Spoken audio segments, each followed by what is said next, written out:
के अभ्यास से, श्रुत के अभ्यास से, सतत चिंतन से, स्वाध्याय, आमना, अनुप्रेक्षा, तत्वोपदेश यानी धर्मोपदेश, यानी वाचना, प्रक्षना, इन 5 प्रकार के स्वाध्याय के माध्यम से एक ज्ञानावली कर्म पटल छटता है।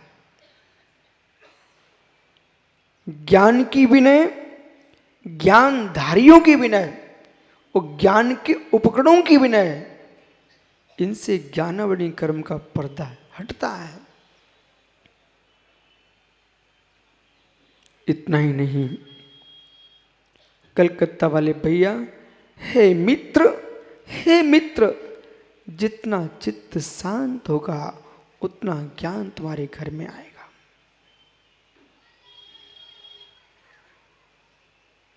किसान जितनी अच्छी मेहनत कर लेता खेत में, खलिहान में, खेत में डालता है, खलिहान में निकालता है। खेत में बीज डालता है और खलिहान में जब उड़ाता है ना, ओह क्या रहस्य भैया। एक किसान को ही देख लेना आप, तो मुट्ठी बांध करके फेंकता है खेत में, नाड़ी से छुपा के बोता खेत में, कोई को पता नहीं चलता, लेकिन बोते समय चुपचाप बोता है। और जब खलिहान में होता ना तो खड़े होके उड़ाता है ऐसे, देखा आपने?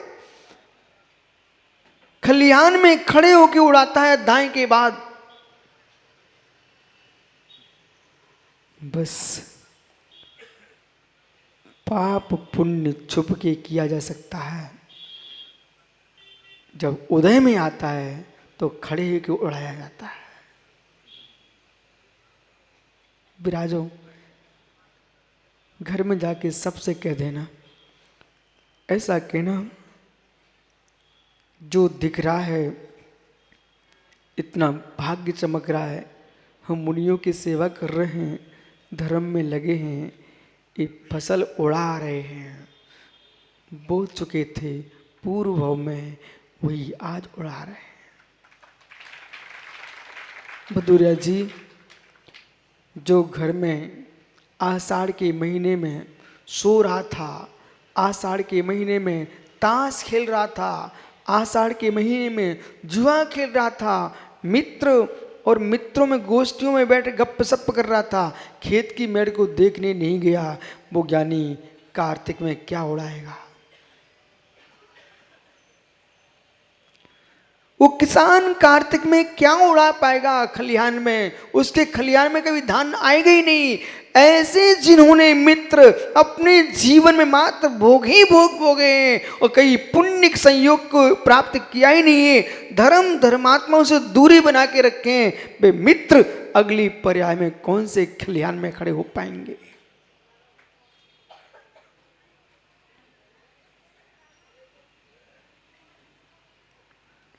बंद को भी देखो, जैसा भोजन करोगे आयुष मल वैसा निकलता है, जैसा बंद करोगे कर्म का उदय वैसा आता है। स्वः पुण्यश्च स्वः पापश्च, स्वः पुण्यश्च स्वः पापश्च। शुभ योग है तो पुण्य का आश्रय होगा, अशुभ योग है तो पाप का आश्रय होगा। इन्हीं हाथों से तुम बीतरागी निर्गंत गुरुओं को जिनवाणी भेंट कर सकते हो, इन्हीं हाथों से तुम किसी के ग्रंथ उठा के फेंक सकते हो। हाथ माध्यम है, करण है, कर्ता नहीं। हाथ करण है, कर्ता नहीं। कर्ता तेरी प्रणाति आत्मा की है। बेटा अतिशय बहुत बड़ी तपस्या न कर सको, कम से कम बालक तपस्वियों के लिए हाथ भी जोड़ता रहेगा तो अगली भाव में तपस्वी बन जाएगा।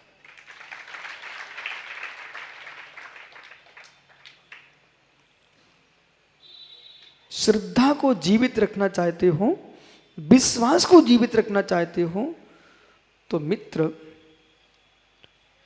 अपने श्रद्धियों से कुछ आकांक्षा मत रखना। इच्छा रखने से वे तुम्हारी पूर्ति नहीं कर पाए तो श्रद्धा टूट जाएगी।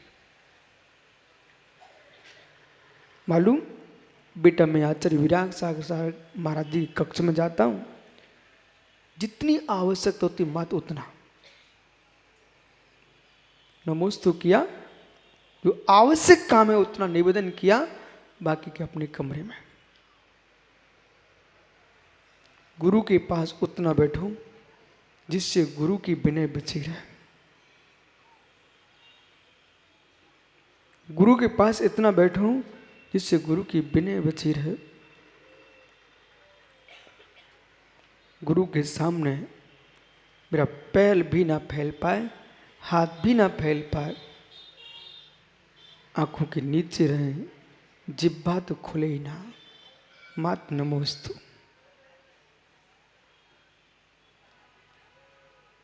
उन्नति चाहते हो तो पंच परमेष्ठी के चरणों में जब तक प्रमाद नहीं आए तब तक उनके पास रहना। 15 प्रमाद में से कोई भी प्रमाद सता रहा है, तुम परमेष्ठी से दूर रहना।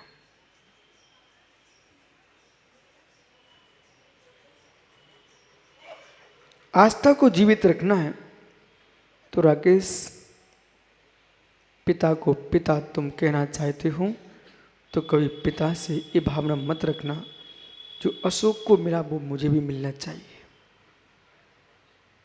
वो दे नहीं पाएंगे, तुम्हारा भाग्य होगा नहीं, मिल पाएगा नहीं। पिता के प्रति जो आस्था थी वो नष्ट हो जाएगी। जब जब आकांक्षाएं जन्मी है तब तक श्रद्धा का नाश हुआ है। जब जब आकांक्षाओं ने जन्म लिया है तब तक आस्था का नाश हुआ है। ओह आकांक्षा नागिन, तुझे धिक्कार हो, तूने मेरे श्रद्धा के प्राण ले लिए।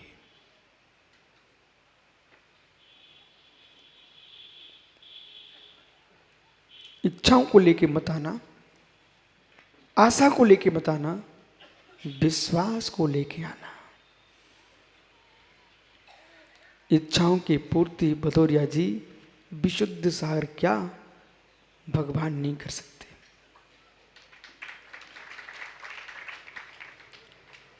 आपकी इच्छाओं की पूर्ति भगवान नहीं कर सकते, विश्वास मानना। नहीं कर सकते। इच्छाओं की पूर्ति इच्छाओं से नहीं होती है, लाभांतर कर्म के क्षोभसम से होती है। भोगांतर कर्म के क्षोभसम से होती है। दानांतर कर्म के क्षोभसम से होती है। ये सारे कर्मों की व्याख्या सुन रहे हो, और इसलिए नहीं सुना रहा हूं कि सुन के चले जाओ, इसलिए सुना रहा हूं। ये प्रकरण कितना सुंदर निकला है कि इसे सुन करके समझ करके अपने सुख में मगन हो जाओ और समझ में आ जाए कि जब मैं स्वतंत्र हुई तो भक्ति क्यों छोड़ूं। परमन तो प्रकृति का अपने अनुसार होता है। गीता में नारायण कृष्ण,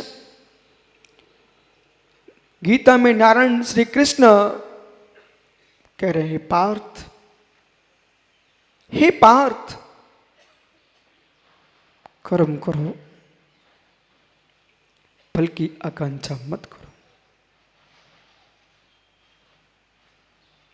गीता में केशव नारायण कह रहे हैं, पार्थ, कर्म करिए आप, फल की इच्छा मत करो।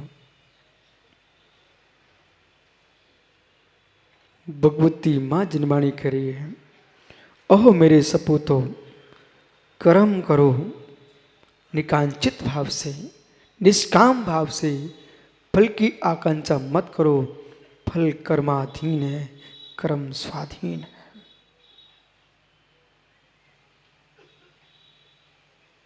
फल कर्माधीन है, कर्म स्वाधीन है। करम प्रवसी शांति दुखी रंत ऋतु दे। हे मित्र, रतन कांड श्रावकाचार्य जी महान आर्ष शास्त्र में लिखा हुआ है, करम प्रवसी शांति दुखी रंत ऋतु दे, पाप बीजे सुखे नास्ता कांचा। पाप बीजे सुखे नास्ता, श्रद्धा कांचन। हे मित्र, पाप बीजे सुखे नास्ता, इस सूत्र को स्मरण कर लीजिए। राकेश भैया, राजेश भैया, प्रोफेसर साहब, पाप बीजे सुखी नास्ता। जिसकी ऐसी आस्था है, जो जो इंद्रिय सुख है वो पाप का बीज है। कहूं विजय भैया, जो जो इंद्रिय सुख है मित्र पाप का बीज है।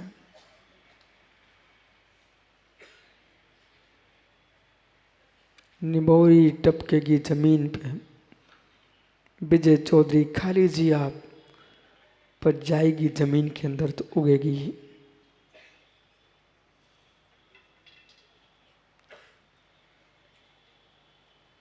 किसी भी स्थान पर आपको पीपल का वृक्ष उगते मिल जाता है, देखा?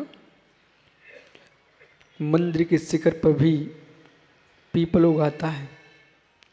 ये आ कहां से गया? मित्र, पक्षियों ने खाया था पीपल का फल, उसके बीज उसके मल में आए थे। वो जाके बैठ गया था शिखर पर, वो मल छोड़ के चला गया। मित्र, मुख हाथ पे रखो, फूंक दो तो उड़ जाए। कितना सा बीज हाथ पे रखो तो उड़ जाए, पर किसी को छोटा मत मानो। बड़े बड़े भवनों को फाड़ देता है, पर्वतों को खंड कर देता है। कौन? मुख से फूकने वाला बीज, उड़ने वाला बीज। सबके दिन एक से नहीं होते मित्र।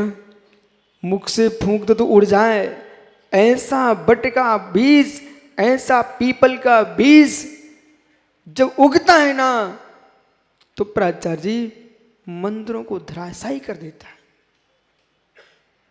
भवनों को धराशायी कर देता है। ऐसी अहो मेरे मित्रों, बालकों, बेटा देखो मेरी तरफ। अंकिता है क्या? अंकित भाई, तुमने धीरे से क्या किया? नमन श्लोक याद कर रहा था। जब श्लोक याद कर रहा था तो आपने विपुल की तरफ चेहरा किया, बन गया पंडित। तुम तो कह के भूल चुके थे। जैसे कि एक कबूतर, एक कोई कबूतर, एक कोई मित्र तोता बट का फल खा के आया, पीपल का फल खा के आया, वो तो मल छोड़ के चला, उसे कोई ध्यान नहीं हमने कहा कौन सी मंदिर के शिखर पर मल छोड़ा था, पर बेटा बे तो उड़ गए। परंतु जैसे ही बारिश हुई, वो संधि में प्रवेश कर गया, वो मल और अंकुरित हुआ, वो पीपल का विशाल झाड़ खड़ा हो गया, वृक्ष, और उसने मेरे मित्र मंदिर के टुकड़े कर दिए से करके। ऐसे ही तुमने तो यूं मटका दिया सिर और तुम तो चले गए, भूल गए। लेकिन वही जब फल, वही बीज भूत जो तुमने उसके यूं सिर मटकाया था, वही बीजभूत होता है। और मेरे मित्र मालूम चला कि गर्दन की गर्दन टेढ़ी रह गई और बुद्धि भ्रष्ट हो गई। यानी पूरे पूरे बीज ने तुम्हारे प्रज्ञा के भवन को टुकड़े टुकड़े कर दिया, टुकड़े टुकड़े कर दिया। बेटा कभी नहीं सोचना कौन श्लोक सुनाता है, कौन स्वाध्याय कर रहा है, कौन ग्रंथ पढ़ रहा है। कभी किसी के ग्रंथ में विघ्न मत करना, कभी किसी के ज्ञान में विच्छेद मत डालना, पर आगम होना चाहिए।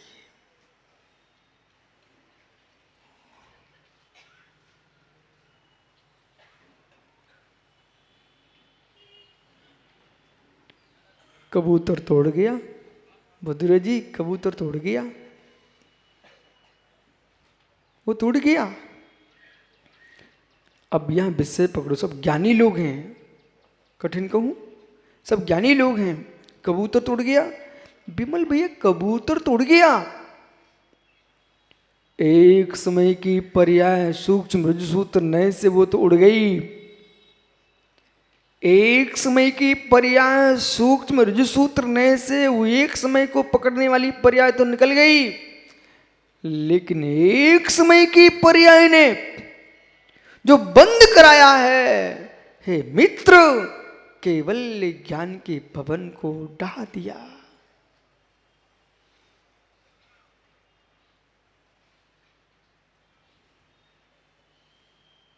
जितने ज्ञानी यहां विराजते ना, एक एक बालक तुमको भगवान का नाम लेते मिल जाए।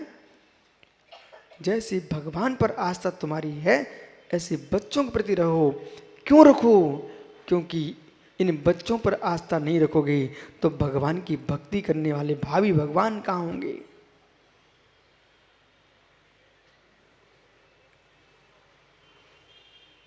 घर के आंगन में गड्ढा करते भी मिल जाए बालक, उसके गाल पर चांटा मत मारना।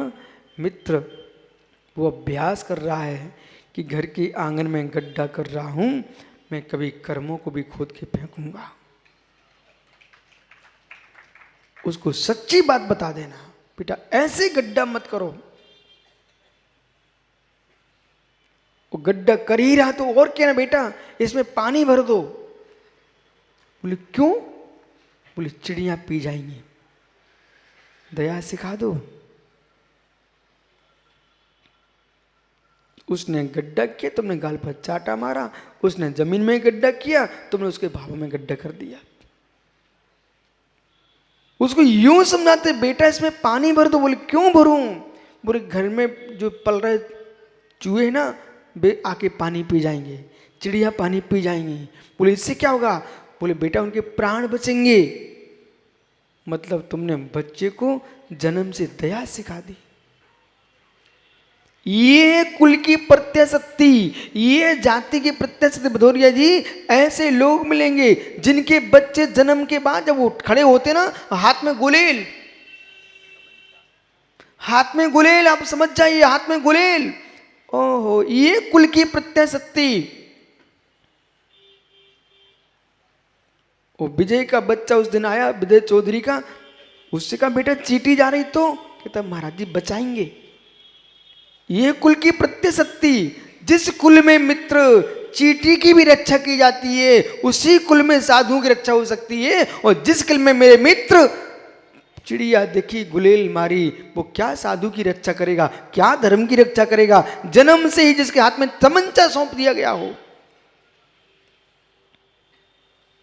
माताओं, मीठे के लिए पैसे पकड़ा देना, परंतु तमंचा के लिए पैसे मत पकड़ाना। दीपावली आ रही है, बच्चों को तुम मिठाइयाँ खिलाना, लेकिन बच्चों से कहना बेटा तमंचा चला करके डबल हिंसा मत करो। डबल ही नहीं प्राचा जी, ट्रिपल हिंसा। कि जो पैसे से तमंचा दिलाएंगे ये लोग, वो पैसा कैसे आया? हिंसा करके ही पैसा आता है। बिना व्यापार के धन आ नहीं सकता है। चाहे खेती किसान का घर में पैसा आए, चाहे व्यापारी के घर में पैसा आए, बिना हिंसा के पैसा तो आ नहीं सकता।